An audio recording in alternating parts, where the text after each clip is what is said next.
দাদা ভোট কেমন হচ্ছে আপনার এলাকায়? ভোট প্রথম থেকেই বলেছি সিটটা খুব টাফ, এবং বিশেষ করে এই 4 নম্বর অঞ্চল বেরুগ্রাম লক্ষণজ্যোতি যে এলাকাটা, যেটা আমি এখন বসে আছি পুরো ক্যাম্প করে, এই জায়গাটাই আমার কাছে সব থেকে চ্যালেঞ্জের ছিল। আর আমি বরাবর চ্যালেঞ্জ দিতে ভালোবাসি, জীবনভর চ্যালেঞ্জ নিয়ে এসেছি, তো চ্যালেঞ্জটা আমি নিয়েছি। সেন্ট্রাল নেতৃত্ব আমার উপর অনেক আশা ভরসা করে সিট দিয়েছে, আমি এই সিট জেতাবো। সেজন্য যে জায়গাটায় মূলত ডিস্টার্ব, সে জায়গায় সকাল থেকে আমি এখানে বসে আছি, বাহিনীকে পুরো কাজে লাগাচ্ছি, এবং সেন্ট্রাল ফোর্স এবং এখানকার অ্যাডমিনিস্ট্রেশন কড়া হাতে দমন করছে বহু জায়গায়। এখানে একদম স্পেসিফিক 8খানা বুথে টার্গেট নিয়েছিল, আমাদের কাছে স্পেসিফিক খবর ছিল 4টা বুথ ওরা র্যাগিং করবে, ওরা ছাপ্পা ভোট দেবে।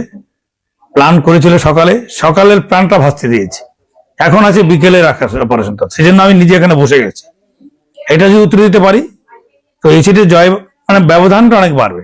দাদা মোটামুটি তো 3 ঘন্টা, তারপরে তো ভোট শেষ। মোটামুটি কি মনে হচ্ছে সেই জায়গা থেকে দাঁড়িয়ে? কিন্তু গোটা বাংলার যে হাওয়াটা, মানে অ্যান্টি ইনকামবেন্সি ফ্যাক্টর, 15 বছরের একটা দুঃশাসন চলেছে পশ্চিমবাংলায়, সেই দুঃশাসন থেকে আপামর জনতা মুক্তি চাইছে। এটা হচ্ছে আজকের দিনের এই ভোটের মূল থিম, মানুষ মুক্তি চাইছে। এটা আপনি হেডলাইনে করতে পারেন।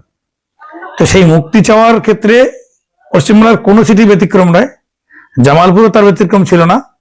কিন্তু সেই হাওয়াটাকে নামিয়ে মাঠে নিয়ে আসার যে কাজটা দল আমার বিশ্বাস করেছিল, সেটাকে আমি ইলেকশন প্রচার ক্যাম্পেনিং বা এভরিথিং এর মধ্যে দিয়ে আমি এই জায়গাকে মাঠে নামিয়ে দিয়েছি। মানুষের মধ্যে যেটা ভয় এবং একটা আস্থার অভাব ছিল 2021-এর পরে, সেই নিপীড়ন, আশিস ক্ষেত্রপালের মায়ের গলা কেটে নেওয়া, এই এলাকায় ব্যাপক টর্চার, কর্মীদের মারধর, ঠ্যাং ভেঙে দেওয়া, হাত ভেঙে দেওয়া, এই যে একটা প্রচন্ড ভয়ের বাতাবরণ ছিল।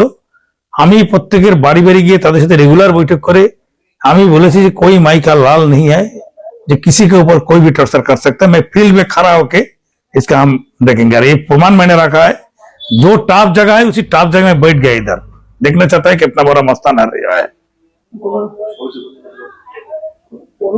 দাদা অভিষেক বন্দ্যোপাধ্যায় আজকে বলেছেন যে ধমকি চমকি ভোট করানো হচ্ছে।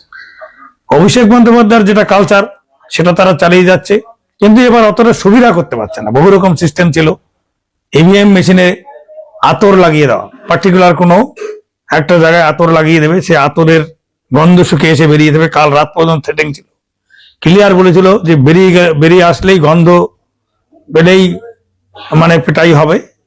সেটাকে রাত্রে থেকে আমরা রিকভার করেছি এবং ওদেরকে বের হতে দেয়নি এখনো পর্যন্ত। সেন্ট্রাল ফোর্স যে কাজ করছে, দায়িত্ব সামলাচ্ছে, তাদের উপর পুরো ভরসা আছে। যে কটাকে টার্গেট নিয়েছিল বুথ জ্যাম করবে, লুটবে, তাদেরকে ঘরে রাখা হয়েছে আটকে। আর 4-5 ঘন্টা আটকে রাখতে পারলেই মোটামুটি আমাদের কাজ কমপ্লিট। অভিনয় অপোজিশন মনেই করি না। আমার সাথে মেইন এখানে ডনের লড়াই। ও তো কিছু না, ও তো এখানে একটা প্রতীক মাত্র। তোর পিছন থেকে যারা খেলছে, সেই এখানকার দানব, ও আমার লড়াই ওই দানব বিরুদ্ধে। দানব শক্তি এখানে আমি পরাস্ত করবো। ওই জন্যই আমি এখানে এসেছি জামালপুরে। বহু দানবের তৈরি হয়েছিল তৃণমূল কংগ্রেসের হাত দিয়ে। আমি দানবদের কাছে বলি, আজকের দিনে পরে আপনারা ঘরে ঢুকে যান, আপনাদের চেতনা বানিয়ে দিচ্ছে এই মিডিয়ার মাধ্যম দিয়ে।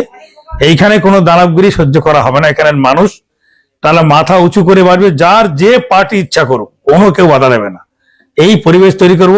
ছেলে মেয়েরা রাত 12টা 1টা নিঃসংকোচে নির্দ্বিধায় তারা ঘর থেকে ফিরতে পারবে, কোনো ভয় টেনশন এখানে থাকবে না। একদম নির্ভয়ে মানুষ কাজ করুক, নির্ভয়ে মানুষ চলতে শিখুক, নির্ভয়ে রাজনীতি করুক, বালি মাফিয়ার দৌরত্ব দূর হোক, এটাই আমার আবেদন। এখনো যারা ভোট দেননি, এই পরিবেশ যারা চান, সুস্থ পরিবেশ যারা চান, তারা এবারে এই পরিবর্তনের পক্ষে ভোট দিন, বিজেপিকে ভোট দিন, এটা আমি আবেদন করি। একদম অবশ্যই পরিবর্তনের মার্জিনটা কোন জায়গায় যাবে সেটাই শুধু দেখার। ভোট কেমন হচ্ছে? ভোট সাধারণ মানুষ স্বতঃস্ফূর্তভাবে ভোট দিচ্ছে, কিন্তু আধাসামরিক বাহিনী বিভিন্ন বুথে ভোটারদেরকেও মারধর করছে এবং অনেক স্লিপ ছিঁড়ে ফেলে দিয়েছে। আমাদের এজেন্টকে মারধর করেছে এবং ধাপধারা, সোনারগড়িয়া, হরগোবিন্দপুর মারধর করেছে, মান্ডাসিপুর মারধর করেছে, আমাদের আবুজাটি 2 এর আমাদের কাঁটাডাঙ্গা ওখানে আমাদের মারধর করেছে, মাধবপুরে মারধর করেছে এবং মামাসি তুলে গালাগাল দিয়েছে, যাচ্ছে তাই। এবং সাধারণ মানুষ তার প্রতিবাদ ভোটের বাক্সে কিন্তু দেবে।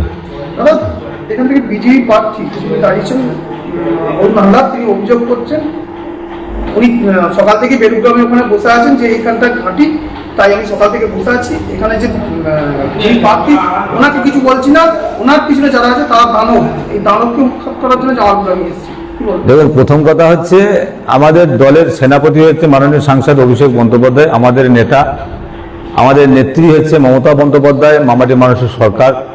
এবং আমাদের নেত্রী যা যা আমরা কর্মী, আমরা এখন কে কাকে দানব বললো সেটা আমার কাছে বড় প্রশ্ন নয়। বড় প্রশ্ন হচ্ছে সাধারণ কর্মী।